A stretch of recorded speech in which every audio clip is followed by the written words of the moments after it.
জীবনের সব সুখ ধীরে ধীরে সরে যাচ্ছে। সংসারের চাপে কিছুই ভালো লাগছে না। সব কিছুই যেন এলোমেলো। ভাবছেন আর বুঝি কিছু ভালো হবে না। জীবনটা এভাবেই কষ্টের মাঝে শেষ হয়ে যাবে। আপনি ক্রমশ ক্লান্ত, ভীত ও রাগী হয়ে উঠছেন। কোনোভাবেই মনকে শান্ত করতে পারছেন না। তুচ্ছ ব্যাপারেই রেগে ফেটে পড়ছেন। এমতো অবস্থায় শ্রীকৃষ্ণ গীতা পাঠ করার উপদেশ দিয়েছেন। গীতা পাঠে মন শান্ত ও সমস্যার অবসান হয়। কিন্তু আপনার গীতা পাঠ করা হচ্ছে না।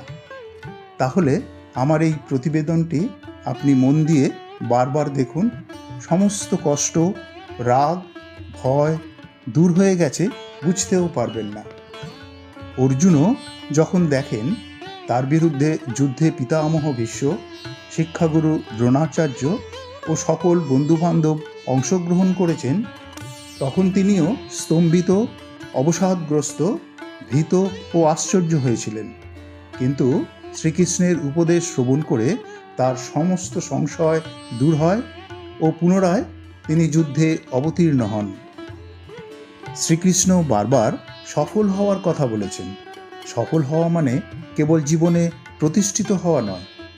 প্রতিষ্ঠা তো পেতেই হবে, কিন্তু কোনো পরিস্থিতি যদি আপনার মানসিক অবসাদ, দুশ্চিন্তা ও ক্রোধের কারণ হয়ে দাঁড়ায়, তার থেকে পরিত্রাণ পাওয়াটাও সফল হওয়া। শ্রীকৃষ্ণের কথায় মানুষের প্রধান শত্রু হলো তার মন। আপনার মনে যদি কোনোভাবে লোভ, ক্রোধ বা হিংসা বাসা বাঁধে, তাহলে আপনার অজান্তেই আপনি ধীরে ধীরে ধ্বংসের মুখে পতিত হবেন। কেউ আপনাকে সেই পরিস্থিতির থেকে উদ্ধার করতে পারবেন না। আপনি স্বয়ং আপনাকে উদ্ধার করতে পারেন। নিজের মনকে নিয়ন্ত্রণ করুন। মনকে নিয়ন্ত্রণ করতে পারলেই লোভ, ক্রোধ আর হিংসা মন থেকে দূর হবে। নিজেকে অনেক হালকা অনুভব করবেন। লোভ ও অহংকার মনুষ্যত্ব নাশ করে। এরা উভয়ই মানুষকে এমন সব কাজ করতে বাধ্য করে যা আপনাকে সকল পরিচিতদের কাছে শত্রু বানিয়ে তোলে। কেউ আর আপনার সঙ্গে কোনোরূপ সম্পর্ক স্থাপন করতে আগ্রহী হন না।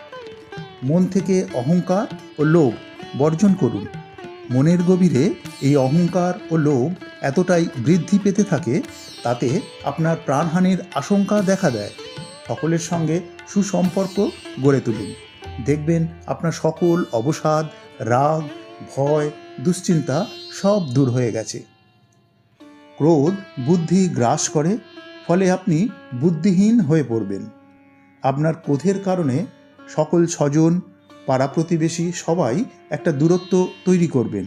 এইভাবে চলতে চলতে একদিন উপলব্ধি করবেন আপনি সম্পূর্ণ নিঃসঙ্গ হয়ে পড়েছেন। আপনার পাশে দাঁড়ানোর কেউ নেই।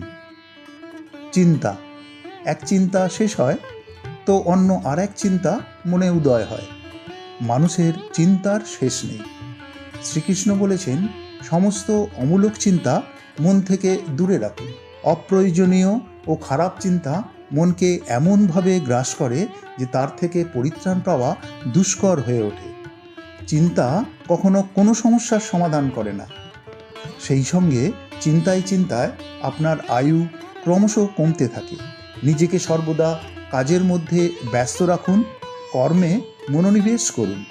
তাই অমূলক বাজে চিন্তা বর্জন করুন। চিন্তাহীন সফল জীবনযাপন করুন। কর্মফলের আশা করবেন না। উতলা হওয়ার কারণ নেই। কর্মের কর্মফল সময় মতো ঠিকই পেয়ে যাবেন। কর্মফল থেকে মুক্তি কারোর নেই। যিনি যেমন কর্ম করবেন সেরকম কর্মফল তিনি অবশ্যই পাবেন। তাই কর্ম করতে থাকুন। কর্ম ছাড়া জীবন সম্ভব নয়। তাই আপনার যিনি ক্ষতি করছেন তার ক্ষতি আপনি যেন না করেন। তাকে ক্ষমা করে দিন। দুষ্ট কর্মের জন্য সময় একদিন তাকে শাস্তি দেবেই। কিন্তু যদি আপনিও তার ক্ষতি করতে যান, তাহলে আপনার এই দুষ্ট কর্মের জন্য আপনাকেও শাস্তি পেতে হবে।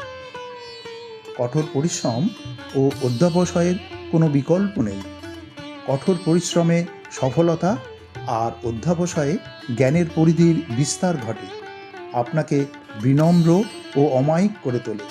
সকলের কাছে আপনি একজন বিশেষ সম্মানীয় ব্যক্তি হয়ে ওঠেন। আপনার প্রতি তাদের এতটাই শ্রদ্ধা ও বিশ্বাস জন্মায় যে তারা আপনাকে তাদের দুঃখের ত্রাতা বলে মনে করেন।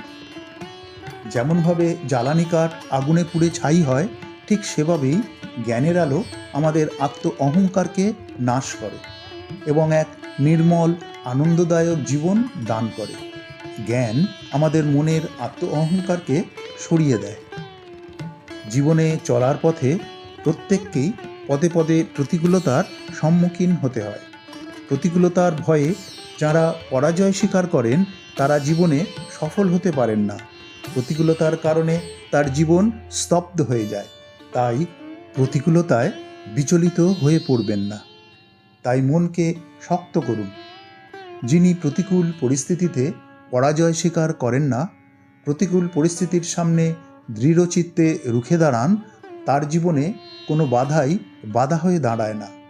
সফলতা তার পদচুম্বন করে। টাকা পয়সা ও প্রয়োজনের বেশি বিষয় সম্পত্তি মানুষের জীবনে প্রচুর আনন্দ ও পরিতৃপ্তি নিয়ে আসে। জড়জগতের ভোগবিলাসে তার জীবন পরিপূর্ণ হয়ে ওঠে। অন্যেরা তার সাফল্যে ও প্রাচুর্যে ঈর্ষাবোধ করতে থাকে। তবুও তিনি সেই অর্থে কোনোদিন চরম সুখী হতে পারেননি। ফলে তিনি শান্তি তো পানই না, বরং সবসময় একটা অজানা ভয় তাকে ঘিরে রাখে। কেননা সব পাওয়ার উল্টো দিকে তা হারিয়ে ফেলার ভয় ও উদ্বেগ তাকে অহরহ অশান্ত করে তোলে। শ্রীকৃষ্ণ বলেছেন, তুমি কি নিয়ে এসেছিলে যা হারিয়ে গেছে? তুমি খালি হাতেই এসেছো আর খালি হাতেই যাবে। তাই ভোগবিলাসের আশা ও আকাঙ্ক্ষা ত্যাগ করুন। এমন কোনো কাজে নিজেকে নিয়োজিত করুন যাতে আপনি অকারণ ভয় ও উদ্বেগ থেকে মুক্ত থাকেন। ভয়ও প্রতিকূলতার মতো আপনার জীবনের এক সংকটময় অনুভূতি। মানুষের মনের ভয় এমনই এক অনুভূতি যা তার প্রতিটি প্রয়াসকে বিশাল বড় এক বাধার সামনে উপস্থিত করে। এই ভয়ের কারণেই আপনি নিজেকে সকল সমস্যা থেকে সর্বদা দূরে সরিয়ে রাখেন। তাই জীবনে অগ্রসর হওয়ার পথে মনের যাবতীয় ভয়কে দৃঢ়তার সঙ্গে নিয়ন্ত্রণ করুন। ভয়কে দূর করুন, সাফল্যের পথ প্রশস্ত করুন। গীতার এই কথাগুলো মনে রাখুন।